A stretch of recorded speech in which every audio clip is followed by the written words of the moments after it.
말씀을 묵상하면서 은혜로 하루를 여시기를 바랍니다. 다 함께 사도신경으로 우리의 신앙을 고백하겠습니다. 신앙을 고백하실 때 진심을 다해 고백하시기를 바랍니다. 전능하사 천지를 만드신 하나님 아버지를 내가 믿사오며 그 외아들 우리 주 예수 그리스도를 믿사오니 이는 성령으로 잉태하사 동정녀 마리아에게 나시고 본디오 빌라도에게 고난을 받으사 십자가에 못 박혀 죽으시고 장사한 지 사흘 만에 죽은 자 가운데서 다시 살아나시며 하늘에 오르사 전능하신 하나님 우편에 앉아 계시다가 저리로서 산자와 죽은 자를 심판하러 오시리라. 성령을 믿사오며 거룩한 공회와 성도가 서로 교통하는 것과 죄를 사하여 주시는 것과 몸이 다시 사는 것과 영원히 사는 것을 믿사옵나이다. 아멘.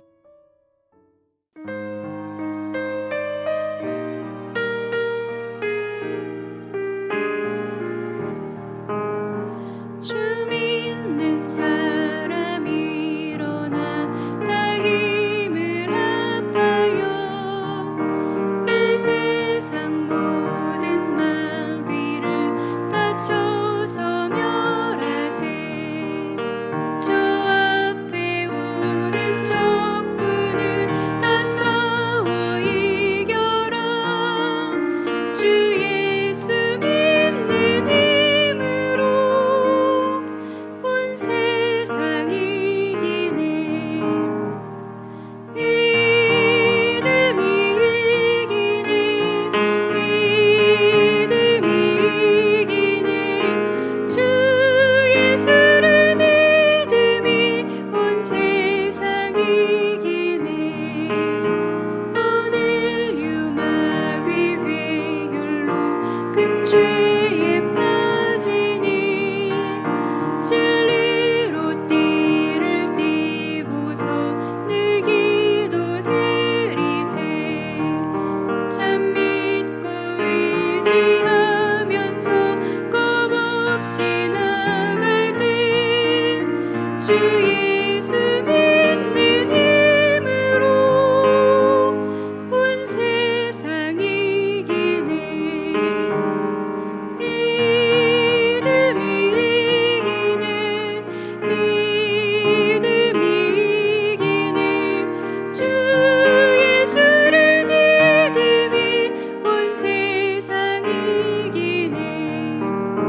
끝까지 이긴 자에게 이 옷을 입히고 또 영생 복을 주시니 참 기쁜 일일세.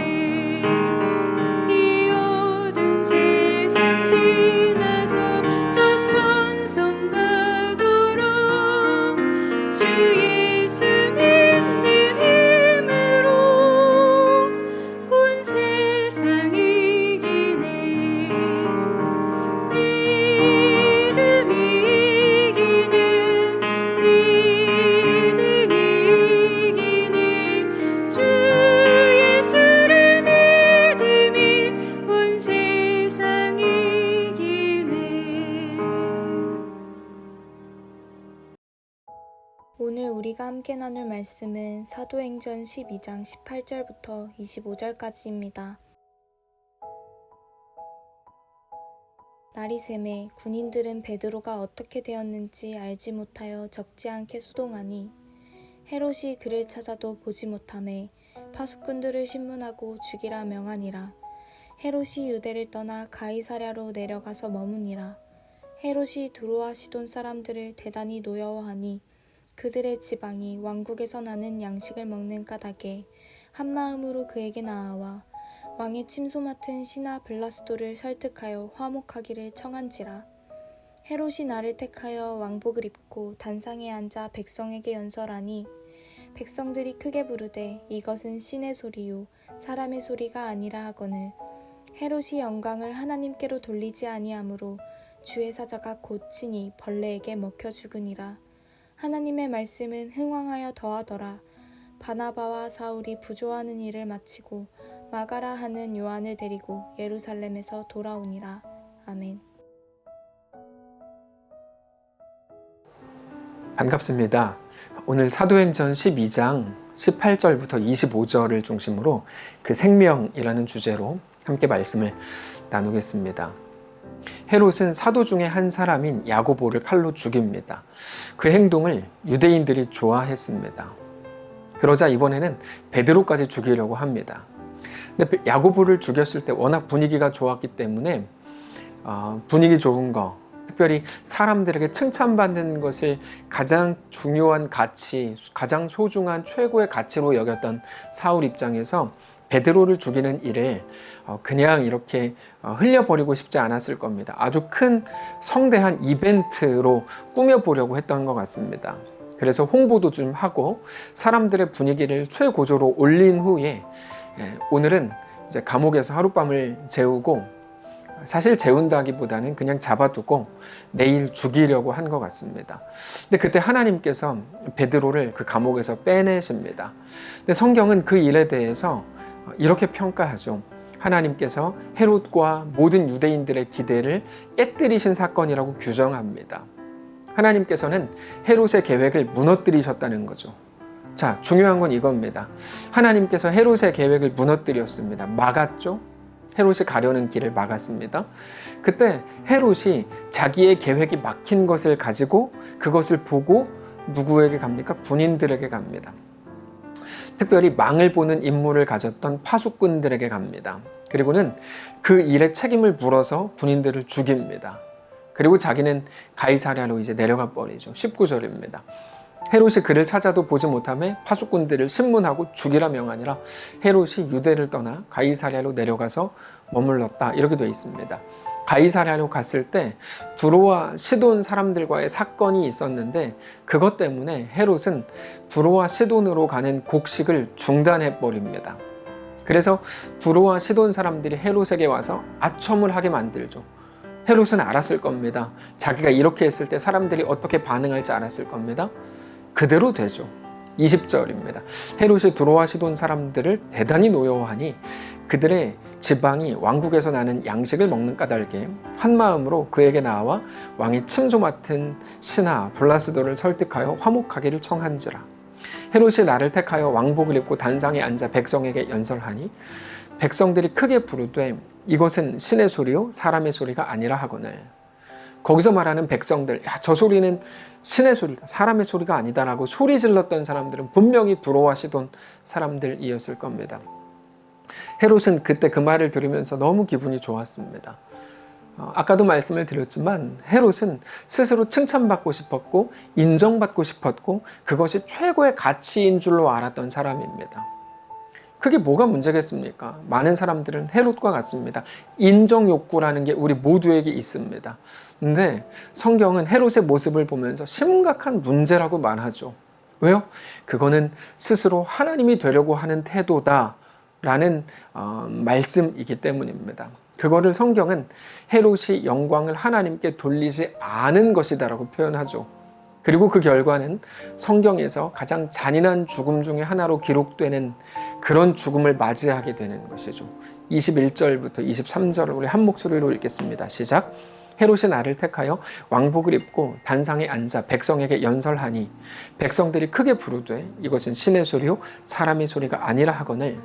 헤롯이 영광을 하나님께 돌리지 아니하므로 주의 사자가 곧 친히 벌레에게 먹혀 죽으니라. 자, 벌레에게 먹혀 죽었다고 되어 있는데 우리는 벌레에게 먹혀 죽은 정도만 알고 있지 정확한 거는 모릅니다. 수백만 마리, 수억 마리의 개미나 어떤 벌레들이 헤롯을 완전히 딱 뒤엎어가지고 막 갉아먹어서 죽었는지, 아니면 큰 벌레에게 혹은 작은 벌레에게 물렸는데 그것이 곪아서 죽었는지 우리는 알 수 없습니다. 다만 한 가지 확실하게 확인할 수 있는 것은 피조물이 스스로 창조주의 영광을 차지하려고 하는 게 얼마나 무서운 죄이고 그 결말이 어떻게 되는지를 우리는 아주 분명하게 확인할 수 있다는 것입니다. 이것은 단지 헤롯의 이야기를 통해서 확인되는 것이지만 모든 것이 마찬가지입니다. 자기가 주인 되어 살아가는 그 역사의 끝이 무엇인지 우리는 알 수 있죠. 벌레에게 먹혀 죽었냐, 뭐 교통사고로 죽었냐 중요하지 않습니다. 그의 끝은 가장 잔인한 결말이 될 수밖에 없다는 것이죠. 피조물이 창조주의 자리에 올라가려고 했던 자의 대장은 바로 사탄입니다. 사탄은 지금 공중의 권세 잡은 자인 것처럼 보이지만 그는 헤롯처럼 영원한 지옥에 던져지게 될 것입니다. 자, 그런데 우리가 오늘 살피려고 하는 것은 이것입니다. 하나님의 자리를 차지하려고 했던 자들의 최후가 어떤 것인지 명확히 알죠. 그런데 그럼에도 불구하고 하나님이 우리를 이끄신 자리는 어떤 자리인가 하는 게 오늘 본문의 오늘 말씀을 나누는 중심이고 주제인 것입니다. 자, 하나님께서 헤롯의 길을 막으셨어요. 베드로를 건진 사건을 다르게 표현하시잖아요. 헤롯과 모든 유대 백성의 기대에서 벗어나게 한 거라고 표현하시죠. 자, 하나님이 헤롯이 가려고 했던 길을 막으셨다면, 헤롯의 계획을 막아서셨다면 그거는 무슨 말입니까? 하나님이 헤롯의 주인이라는 거죠. 우리가 마찬가지입니다. 우리가 하려는 일을 하나님이 막으세요. 그게 무슨 의미일까요? 하나님은 우리의 주인이라는 거죠. 만일에 우리가 주인이라면 하나님은 막아서면 안 됩니다. 네, 하나님 막으시죠. 네, 하나님이 주인이시니까요. 근데 그때 헤롯은 어떻게 합니까? 군인들을 죽이고 두로와 시돈에게 가야 할 양식을 끊어버리고 모든 것을 통해서 스스로 영광을 받으려고 하고, 그러니까 하나님이 주인이신 사람의 삶을 거부한 거죠. 우리가 이것과 함께 생각해야 하는 것이 그 거부의 끝이 잔인한 죽음, 영원한 멸망이었다는 건데, 동시에 같이 이제 병행적으로 우리가 생각할 수 있는 성경 본문이 우리가 충분히 예상할 수 있지만 창세기 4장에 나오는 가인과 아벨 이야기입니다. 가인과 아벨이 하나님께 예배합니다. 하나님께서는 아벨의 예배를 받으시지만 가인의 예배는 받지 않으셨습니다.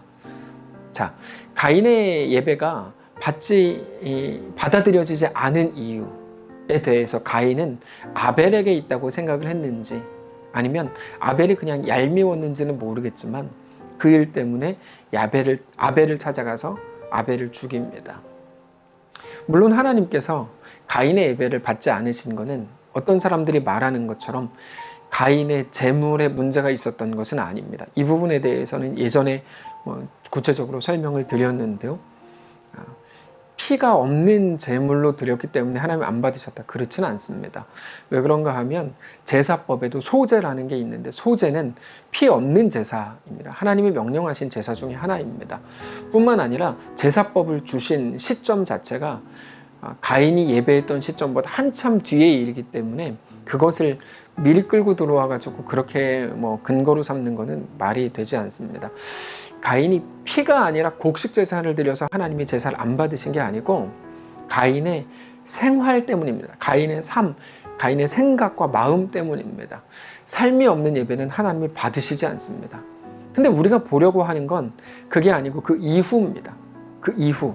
자, 헤롯과 너무 똑같은 상황이 펼쳐진 거예요. 자기의 길을 막으신 거죠. 하나님께서 가인의 예배를 받지 않으셨고 가인은 그 일로 인해서 아벨을 죽이잖아요. 그럼에도 불구하고 가인의 끝은 헤롯의 끝과 달랐다는 게 우리가 확인하는 성경입니다. 하나님은 가인을 헤롯처럼 헤롯에게 하신 것처럼 그렇게 죽이지 않습니다. 오히려 가인이 괴로워하자 가인을 위로하시고 가인의 편을 들어주시죠. 함께 확인을 합시다. 창세기 4장 13절부터 15절입니다. 함께 읽겠습니다. 시작.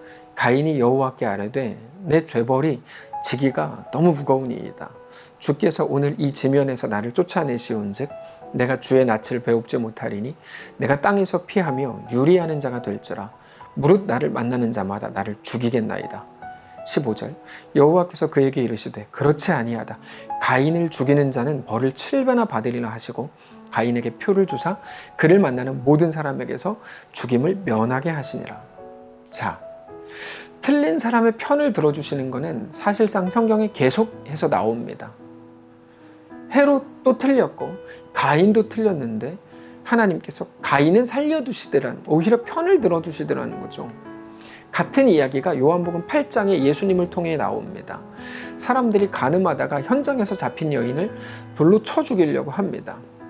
그때 예수님을 시험하기 위해서 그 자리에서 그 여자를 쳐 죽이면 되지만 한 몇 분, 몇 시간 이렇게 끌고 다니다가 예수님을 만나러 가죠. 결국에 그녀는 언제도 어디서도 죽었을 겁니다. 단지 조금의 시간이 연기됐을 뿐입니다.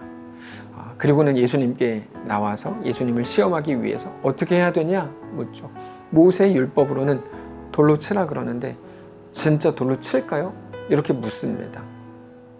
예수님께서는 죄 없는 자가 돌로 치라, 먼저 치라 이렇게 말하죠. 거기 있었던 사람들 모두가 손에 들고 있었던 돌을 내려놓고 돌아갑니다. 돌이 많이 나오는 본문입니다. 어쨌든 그리고 나서 예수님께서 그 여자에게 나도 너를 정죄하지 않는다. 너도 돌아가서 이제 새로운 삶을 살아라. 다시는 죄를 범하지 말라. 이렇게 말씀을 하십니다. 그거는 물론 이전까지의 삶을 접고 완전히 새로운 삶을 살아볼 기회를 주신 게 맞습니다. 근데 여러분, 이거는 그런 정도가 아닙니다. 우리가 여기서 더 말씀을 깊이 봐야 되는데 예수님께서는 그 여인의 죽음을 막으신 거죠. 이 여자는 언제라도 죽었다니까요. 그 자리에서 돌로 쳐 죽임을 당하든지 아니면 예수님의 말을 듣고 쳐 죽임을 당하든지 어차피 그들은 그 여인은 죽는 거는 정해놓은 거고 그 여인과 예수님을 싸잡아서 같이 죽이려고 했던 거기 때문에 어쨌든 죽게 돼 있습니다. 그런데 예수님께서는 다시 한 번의 기회를 주신 정도가 아니라 죽음을 막으시고 새로운 생명을 주신 것이 그 사건인 거죠. 단지 위로를 해주신 것, 한 번의 기회를 주신 게 아니라 새로운 생명을 주셨다고요. 그래서 기회라고 말하기에는 그 말이 너무 부족한 게 요한복음 8장입니다. 우리는 이것을 지난 수요일에 나누었던 사무엘상 25장의 다윗과 아비가일의 이야기에서 볼 수 있습니다. 영상의 문제로 집중하기 힘드셨겠지만 다시 한번 보시면 큰 도움이 되실 텐데 아비가일의 남편 나발이 죽습니다. 그러자 다윗은 아비가일을 자기 아내로 삼습니다. 아내를 한 명 더 늘리려고 했던 게 아니었다고 말씀을 드렸죠. 그러면 무엇이었습니까? 나발로 인해서 완전히 무너진 회생 불가능했던 아비가일의 가정, 그의 인생, 아비가일의 꿈, 거기에 새로운 생명을 준 것입니다. 사랑하는 성도 여러분, 오늘 이 말씀이 어디까지 가는지 확인을 하시기 바랍니다. 헤롯에서 가인으로 가고 가인에서 요한복음 8장의 여인으로 가고 다시 아비가일로 가죠.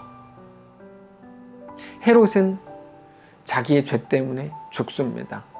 그런데 하나님께서는 그와 같은 연약함 속에 있는 우리들을 위로하시고 위로하실 뿐 아니라 새 생명을 주시고 전에 꿀 수 없었던 꿈과 새로운 인생을 허락해 주시죠. 여기서 멈추시겠습니까? 그럴 수 없습니다. 이 말씀을 그러므로 오늘 우리의 현실로 가지고 오셔야 됩니다. 우리는 무너진 자들입니다. 그게 우리의 못남 때문일 수도 있고 아니면 하나님이 막으신 것일 수도 있고 우리의 못된 습성 때문일 수도 있습니다. 중요한 건 원인을 찾는 게 아닙니다. 원인은 얼마든지 있습니다. 그 원인이 아니더라도 원인은 우리 속에 이미 내재해 있습니다. 원인이 무엇이든 간에 우리가 매 순간 경험하는 것은 무엇입니까?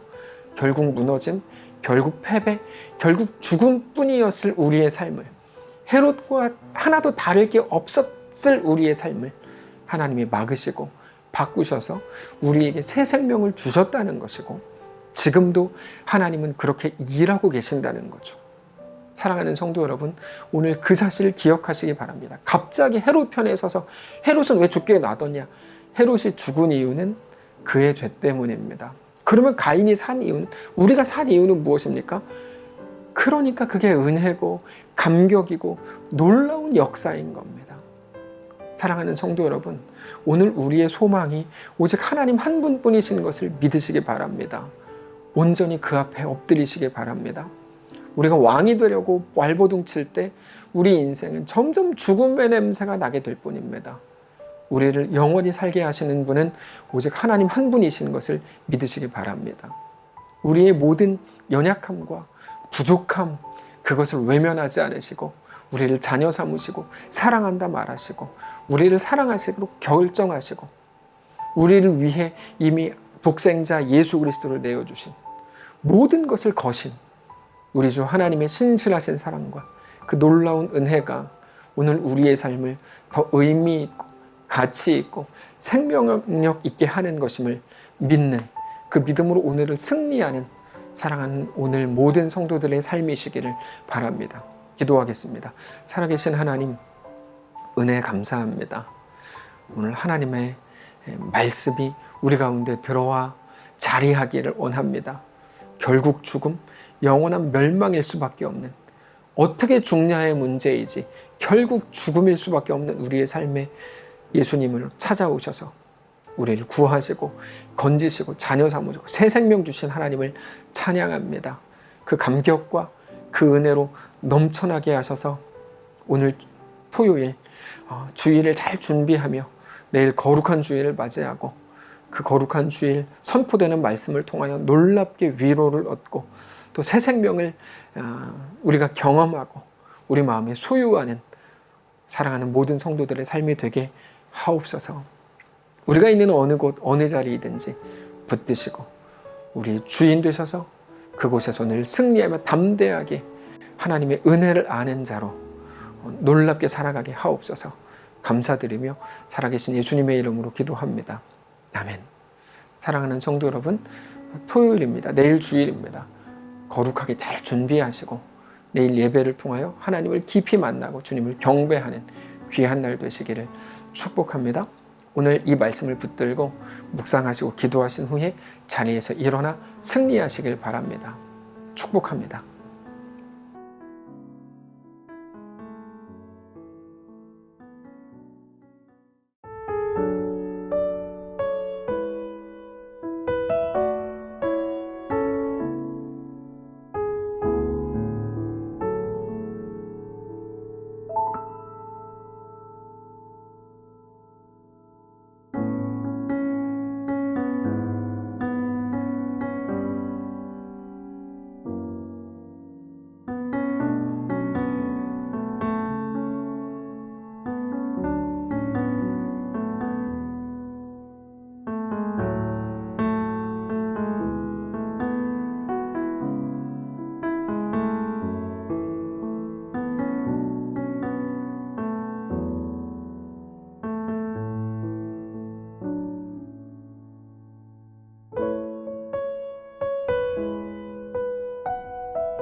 아멘.